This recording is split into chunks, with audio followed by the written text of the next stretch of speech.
আসসালামু আলাইকুম। হ্যালো বন্ধুরা, মাহবুব টেকের আরো একটি নতুন ভিডিওতে আপনাদেরকে স্বাগতম।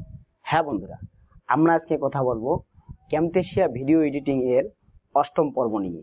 আর অষ্টম পর্বে আমাদের সাথে থাকছে কিভাবে ভিডিওর মধ্যে বাংলা এবং ইংরেজি টেক্সট বা লেখা লিখতে হয় এবং সেই লেখাগুলোকে প্রয়োজনে আমার কথার সাথে সাথে বা আপনার কথার সাথে সাথে নিচে দেখাবে এরকম করা যায়।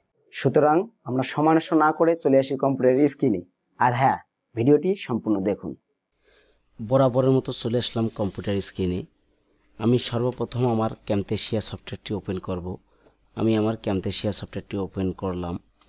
এখান থেকে আমি জাস্ট যে কোনো একটি ভিডিও ইম্পোর্ট করে নিয়ে আসব। এই জন্য আমাকে ক্লিক করতে হবে ইম্পোর্ট মিডিয়া। এখানে ক্লিক করলে আমার হার্ড ডিস্ক শো করবে। আমি এখান থেকে যে কোনো একটি ভিডিও ইম্পোর্ট করে নিয়ে আসব। আমি এই ভিডিওটি ইম্পোর্ট করে নিয়ে আসলাম। এখান থেকে ভিডিওটি টেনে যে কোনো একটি ট্র্যাকের মধ্যে ছেড়ে দেব। আমি এই ট্র্যাকটির মধ্যে ছেড়ে দিলাম, দিয়ে এখানে জাস্ট কন্টিনিউ অপশানে ক্লিক করলাম। কন্টিনিউ অপশানে ক্লিক করলে আমার কিন্তু এই ভিডিওটি প্লেসমেন্ট হয়ে যাবে। এখান থেকে আমি ভিডিও ফুটেজ থেকে অডিওটিকে আলাদা করার জন্য ট্র্যাকটির উপর মাউসের রাইট বাটন ক্লিক করে just separate audio and video এখানে ক্লিক করব। এখানে ক্লিক করলে আমার ভিডিও এবং অডিওটি কিন্তু আলাদা হয়ে যাবে, সেপারেট হয়ে যাবে। এখন আমার এখানে কাজ করতে খুবই সুবিধা হবে। সেজন্য আমাকে জাস্ট ট্র্যাকটি একটু জুম করে নিতে হবে। জুম করে নিয়ে আমি যদি একটু ওপেন করি, আসসালামু আলাইকুম, তাহলে আপনারা দেখতে পাবেন প্রতিটি অডিও ভয়েস কোথায় শুরু হয়েছে এবং কোথায় গিয়ে শেষ হয়েছে। এটি কিন্তু খুবই সুন্দরভাবে এবং নিখুঁতভাবে বোঝা যাচ্ছে। অর্থাৎ সালামটি কিন্তু এখানে শুরু হয়েছে, এখানে এসে শেষ হয়েছে। সেমভাবে এখানে আরেকটি কথা শুরু হয়েছে, হ্যালো বন্ধুরা। হ্যালো বন্ধুরা। ঠিক সেমভাবে কোন কথাটি কোথায় শুরু হয়েছে এবং কোথায় শেষ হয়েছে এটা কিন্তু খুবই নিখুঁতভাবে বোঝা যাচ্ছে। এটি কিন্তু ট্র্যাকটি জুম করার পরেই কিন্তু বোঝা যাচ্ছে। সেই ট্র্যাকটি জুম করার জন্য আমাদেরকে অবশ্যই এই আইকনটি ব্যবহার করতে হবে। এটি যদি আমি বাড়িয়ে দেই তাহলে কিন্তু আমার ট্র্যাকটি বড় হচ্ছে। এই ট্র্যাকটি বাড়িয়ে তারপরে কিন্তু ভিডিও ফুটেজের মধ্যে থাকা অডিও ফুটেজটি বুঝতে হবে। এটি বোঝার পরে সেই অডিও ফুটেজের আঙ্গিকে কোথায় শুরু হয়েছে এবং কোথায় শেষ হয়েছে সেই অনুপাতে আমাকে টেক্সট বা লেখা সেগুলো ব্যবহার করতে হবে। এখন লেখা ব্যবহার করার জন্য আমাকে ক্লিক করতে হবে অ্যানোটেশনে আমি ক্লিক করব। অ্যানোটেশনে ক্লিক করলে এরকম অনেকগুলি লেখার অপশন চলে আসবে বিভিন্ন স্টাইলে বা বিভিন্ন বক্সের মধ্যে। আমি এই ফ্রেমটি ইউজ করব। এই ফ্রেমটি ইউজ করার জন্য আমাকে এই ফ্রেমটি টেনে জাস্ট যে কোনো একটি ট্র্যাকে নিয়ে আসতে হবে। এখানে নিয়ে এসে সর্বপ্রথম যেহেতু আমি সালাম দিয়েছি আসসালামু আলাইকুম, এটি লিখব। এটি লেখার জন্য আমাকে অবশ্যই, যেহেতু এখানে ভাষা ইংরেজি করা আছে, সেটিকে আমাকে বাংলা করে নিতে হবে। ভাষাটিকে বাংলা করে নেওয়ার জন্য আমাকে ডান দিকে রাখা যে অপশন, সেখানে ফন্ট বা ভাষাটি পেয়ে যাব। এই ফন্টে ক্লিক করে এখান থেকে আমি বাংলা ভাষা সিলেক্ট করে নেব। আমি সুতনি এমজি এই ফন্টটি পেয়ে গেছি, এটি ক্লিক করে দেবো। এটি ক্লিক করে দিয়ে নিচের দিকে আপনারা দেখবেন রেগুলারে ক্লিক করে আপনারা এখান থেকে বোল্ড করে দিতে পারেন। বোল্ড করলে আমার লেখাটি একটু মোটা হবে, আর রেগুলার করলে আমার লেখাটি একটু হালকা পাতলা হবে। আমি লেখাটিকে বোল্ড করে দিব এবং সেই লেখাটির কালার এখানে আপনারা পেয়ে যাবেন। আমি কালারটি কালো দিব না, সাদা দেই। আমি লেখাটি সাদা দেব। আপনারা চাইলে এখান থেকে লাল কালার কিংবা এখান থেকে কালার চয়েস করেও নিতে পারেন। সাদা কালার দিয়ে আপনারা এখান থেকে লেখার সাইজ বাড়িয়ে নিতে পারেন কিংবা কমিয়ে নিতে পারেন। আবার এখানে ক্লিক করে আপনারা সংখ্যায় আপনাদের সাইজ প্রকাশ করতে পারেন। এভাবে একইভাবে আপনারা প্রতিটি লেখার জন্য নিচে আন্ডারলাইন, সেই জন্য আপনাদের লেখাটিকে সিলেক্ট করে আন্ডারলাইনে ক্লিক করলে লেখাটি আন্ডারলাইন হয়ে যাবে। আবার লেখাটিকে সিলেক্ট করে আপনারা এখান থেকে অ্যালাইনমেন্ট করে নিতে পারেন। লেফট অ্যালাইন, মিডিল অ্যালাইন এবং রাইট অ্যালাইন, এগুলো আপনারা করিয়ে নিতে পারবেন। এখন আমাদের যে কাজটি সেটি হচ্ছে এই লেখাটিকে আমাদের সালামে পরিণত করতে হবে। আমি এখানে লিখব কিবোর্ড থেকে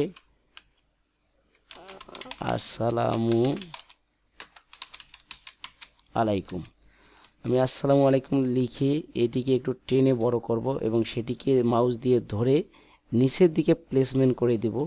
দিয়ে আমি এটি সাইজ দিয়ে দেব 60।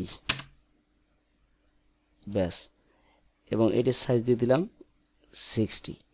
এবং এই লেখাটি আমরা কিন্তু ব্যবহার করেছি অনেক দূর অডিও ফুটেজ পর্যন্ত। যেহেতু আমার সালামটা এখানে এসে শেষ হয়ে গেছে, তাহলে আমাদের সালামের লেখাটি এখান থেকেই ব্যবহার করা শ্রেয়। তাই আমি যেখানে শেষ হয়ে গেছে এখানে অডিও ফুটেজের ট্র্যাকটি লক্ষ্য করলে আপনারা দেখবেন আমার সালামটি এখানে এসে শেষ হয়ে গেছে। তাই আমি টেক্সের ট্র্যাকটিকে মাউস দিয়ে ধরে সালাম যেখানে শেষ হয়েছে সেখানে গিয়ে ছেড়ে দেব। এখন যদি আমরা ভিডিওটি সামনে থেকে প্লে করি, আসসালামু আলাইকুম, হ্যালো বন্ধুরা, তাহলে কিন্তু আপনারা লক্ষ্য করলেন এখন আমরা এই লেখাটির মধ্যে কিন্তু আন্ডারলাইন ব্যবহার হয়ে গেছে। আমরা এই লেখাটিকে ডাবল ক্লিক করে সিলেক্ট করে আন্ডারলাইনে একটি ক্লিক করলে আমার আন্ডারলাইনটা কিন্তু চলে যাবে। এখন আপনারা দেখতে পাবেন এর পরের যে অডিওটি সেটি অডিও ট্র্যাকের মধ্যে হ্যালো বন্ধুরা। এখন আমি এটিকে মাউসের রাইট বাটন ক্লিক করে কপি করব, কপি করে এখানে এনে মাউসের রাইট বাটন ক্লিক করে পেস্ট করব, পেস্ট করে ট্র্যাকটিকে অ্যাডজাস্ট করে লাগিয়ে দিয়ে হ্যালো বন্ধুরা এই কথাটি যেখানে গিয়ে শেষ হয়েছে সেখানে মাউস পয়েন্টার ধরে এই ট্র্যাকটিকে আবার চেপে দেব। ট্র্যাকটিকে চেপে দিয়ে আমি এই লেখাটির উপরেই লিখব ডাবল ক্লিক করে হ্যালো বন্ধুরা। সেমভাবে পরের অডিওটি একটু শুনি নিই। মাহবুব টেকের আরো একটি নতুন ভিডিওতে সেমভাবে কপি করে রাখা টেক্সটটিকে আবার মাউসের রাইট বাটন ক্লিক করে পেস্ট করব, পেস্ট করে এখানে অ্যাডজাস্ট করে দিয়ে এখানে লিখে দিব মাহবুব টেকের আরও একটি ভিডিওতে আপনাদেরকে স্বাগতম। এই লেখাটিকে একটু লম্বা করে দিব, এইভাবে ধরে এক লাইনে করে দিব। দিয়ে এখন যদি আমি সামনে থেকে ভিডিওটি প্লে করি, আসসালামু আলাইকুম, হ্যালো বন্ধুরা, মাহবুব টেকের আরো একটি নতুন ভিডিওতে আপনাদেরকে স্বাগতম। তাহলে আপনারা লক্ষ্য করবেন আমার কিন্তু এই লেখাটি একটু বেশি হয়ে গেছে, সেজন্য আমাকে যেখানে থেকে অডিওটি শেষ হয়েছে সেখান পর্যন্ত এই ট্র্যাকটিকে ধরে শেষ করে দিতে হবে। সেমভাবে প্রতিটি অডিও বার্তার সাথে সাথে আপনারা এভাবে প্রতিটি টেক্সট কপি করে আলাদা আলাদা করে এনে সেই অডিও ভয়েসের উপর ভিত্তি করে যে মেসেজটি বা যে বার্তাটি আছে সেই বার্তাটি লিখে দিয়ে ভিডিওর সাথে সেই লেখাগুলোকে শো করাতে পারবেন। আশা করি আপনারা সম্পূর্ণ ভিডিওটি সুন্দরভাবে বুঝতে পেরেছেন। সম্পূর্ণ ভিডিওটি দেখার জন্য আপনাদেরকে অসংখ্য ধন্যবাদ।